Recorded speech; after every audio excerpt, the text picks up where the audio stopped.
लंबी जटा, हाथ में तलवार, महामंडलेश्वर ईश्वरी नंद गिरी की यही पहचान है जो कुंभ समेत पूरे देश में चर्चा का विषय बनी हुई है, क्योंकि इसको किन्नर अखाड़ा ही महामंडलेश्वर बनाया गया है। महामंडलेश्वर स्वामी डॉक्टर लक्ष्मी नारायण त्रिपाठी के सानिध्य में संन्यास दीक्षा दी गई। मेवाड़ की धरती से आने वाली साध्वी ईश्वरी नंद गिरी ने अपने बचपन के संघर्ष से लेकर किन्नर अखाड़े के महामंडलेश्वर बनने तक की कहानी बताई। साथ ही ममता कुलकर्णी ने हिंदू राष्ट्र, गोपूजा और नई शिक्षा नीति पर भी बात की।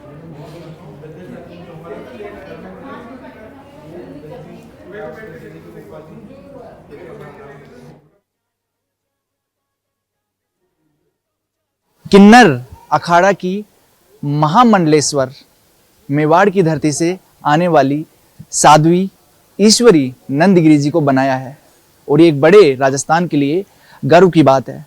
हमारे साथ खुद महामंडलेश्वर साध्वी ईश्वरी गिरी महाराज मौजूद हैं। सबसे पहले आपको जो महामंडलेश्वर बनाया है, इससे पहले सनातन के लिए किस तरह की आपकी यात्रा रही है?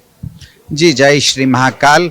मेरा बचपन से रुझान सन्यासियों की तरफ ही रहा है, तो मैंने ये यात्रा बहुत अच्छी कर पाई। मैं संतों के साथ ही पढ़ी बली, संतों से मैंने ज्ञानशाला में काफ़ी ज्ञान लिया। तो मैं इस कुंभ में जाने से पहले मैंने एक यात्रा चालू की 415 दिन की, जो 17 नवंबर 2023 से प्रयागराज महाकुंभ तक ये जो यात्रा चालू की है मैंने, और फिर मैं कुंभ पहुंची। तो कहीं न कहीं हमारे गुरु को ऐसा लग गया था, जो हमारे आचार्य है लक्ष्मी नारायण जी त्रिपाठी को, कि जो मेवाड़ की जो साध्वी है ईश्वरी नंदगिरी, वो इस योग्य है महामंडलेश्वर के। महामंडलेश्वर साध्वी ईश्वरी जी, इतनी बड़ी उपाधि आपको मिल गई है, जरूर सनातन धर्म का जो मार्ग है वो आम लोगों के लिए आप प्रशस्त करेंगी। किस तरह से और ज़्यादा मजबूत जो है वो सनातन धर्म को किया जाएगा आपके सानिध्य में महामंडलेश्वर किन्नर अखाड़े की तरफ से? देखो, मैं ये कहना चाहूँगी, सबसे पहले तो कोई भी काम करने के लिए स्वस्थ रहना बहुत ज़रूरी है। अगर अपन स्वस्थ रहेंगे तो बाकी सारे कार्य को अपन आसानी से सरल कर सकेंगे। पहला सुख निरोगी काया। तो मैं इस स्वस्थ को लेकर सबसे पहले तो अब मैं महामंडलेश्वर बन के आई हूँ राजस्थान में, और मेरा सबसे महत्वपूर्ण लक्ष्य है कि नशा मुक्ति। नशे को बहुत बढ़ावा मिल रहा है, मैं तो कहती हूँ सरकार की तरफ से भी मिल रहा है, तो कई कंपनियों की तरफ से भी मिल रहा है।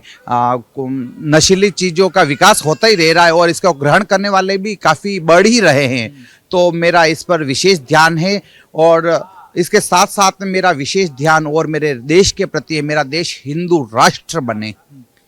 और तीसरा विशेष कार्य मेरा है कि मेरी जो गाय माता है, गौ माता है, जिसका दूध पीकर मैं बड़ी हुई हूँ, ये देश दूध पी रहा है, उसको राष्ट्र गौ माता का सम्मान मिले। ईश्वरी गिरी जी, आपका जो बचपन है बहुत ज़्यादा संघर्ष से भरा रहा है। आपके जो माता पिता हैं, उन जब आप बहुत छोटी थी बचपन में उनकी डेथ हो गई थी। किस तरह से जो पूरा जीवन है उसमें संघर्ष आपने देखा? और दूसरी एक और सवाल है, जिस समाज से आप आती हैं उसके लिए भी एक जो अलग दृष्टि है, एक दृष्टिकोण है समाज का, वो है किस तरह से पूरे चैलेंज को फेस किया और सनातन का जो मार्ग है वो अपनाया? क्या क्या समस्याएं हैं आप? देखो, संघर्षी जीवन है, और जिसने संघर्ष देखा है वो तरक्की जरूर करेगा। और शायद मैं आज बड़ी खुश नसीब हूँ, मैंने उस वक्त दुख और तकलीफ उठाई है। उस वक्त अगर हम दुख तकलीफ नहीं उठा पाते तो आज के जीवन से हम रूबरू नहीं होते, आज मैं इस पद पे नहीं होती। क्योंकि आपको पता है, जिस राजा का बच्चा हो या एमएलए एमपी का बच्चा हो, वो सुख सुविधाओं में रहता है, तो वो आगे जाकर इतना संघर्ष नहीं कर पाता है, क्योंकि उन्होंने कभी बचपन में दुख नहीं झेला है। मैंने बहुत दुख झेला है मेरे जीवन में। 3.5 वर्ष की आयु में मेरे फादर का देहांत हो गया, और ऊपर से आए मैं ट्रांसजेंडर। उनका जब एक छत चाहिए वही हमसे छीन ली गई। मेरे फादर थी, मेरी छत थी, मेरा अभिमान था, मेरा गुरु था, वही नहीं रहे। तो 3.5 वर्ष की आयु से जब मैं दूध ही पीती थी शायद, तब से मेरा ये जीवन संघर्ष से चालू हुआ है, जो आज दिन तक, और मैं इस जीवन को संघर्ष से ही जीना चाहती हूँ। जीवन में कुछ ऐसे फेज आए जहाँ से बदलाव और सनातन का मार्ग अपनाने का सोचा? कोई तो ऐसा एक फेज आया होगा जहाँ आपको लगा होगा कि नहीं, मुझे सनातन के लिए कुछ करना चाहिए? जी, मैं ये सबसे पहले कहना चाहूँगी, जिस गांव में मैं पड़ी बली वो जैनियों का गांव था, और जहाँ जैन ज़्यादा होते हैं वहाँ जैन साधु का आना भी रहता है। तो मैं उनकी ज्ञानशाला जाके ही मैं बड़ी हुई हूँ। और उसमें बचपन में ही पूछा जाता था, जब कोई ज्ञानशाला जाता था, संत कौन बनेगा, साधु कौन बनेगा, महाराज जी कौन बनेंगे, तो मेरा हाथ पहले ऊपर होता था, क्योंकि मेरा बचपन से ही उसकी तरफ ही दिमाग था। और मैं मेवाड़ की धरती से हूँ। मैं महाराणा प्रताप की कहानियाँ सुनती थी, झांसी की रानी की सुनी, वीरांग रानी दुर्गावती, रानी पद्मावती, तो कहीं न कहीं उनकी भी बातें मेरे को लगी। एक और सवाल जो आखिरी इस बार थोड़ा चर्चाओं में रहा, जो एक अभिनेत्री है उसको महामंडलेश्वर बनाया था, उसके बाद विवाद भी हुआ था, आप क्या कहेंगे उस पर? देखो, इसमें मैं यही कहना चाहूँगी कि महामंडलेश्वर उनको बनाया, सनातन में आने का अधिकार सबको है, उनको पद दे दिया गया, कोई बात नहीं। पद मिलने के बाद में भी उनका विरोध नहीं होना चाहिए था इतना, क्योंकि कोई सनातन का बच्चा सनातन में आया है, वो कोई दूसरे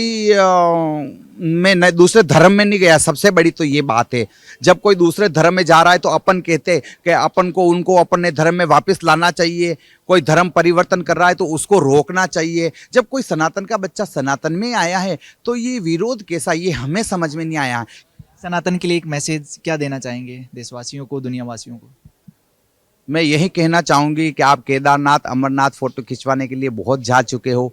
अपने पास के जो मंदिर है, जो सुबह शाम आरती होती है, आप उसमें शामिल हो जाए, वही अपना केदारनाथ और अमरनाथ हैं।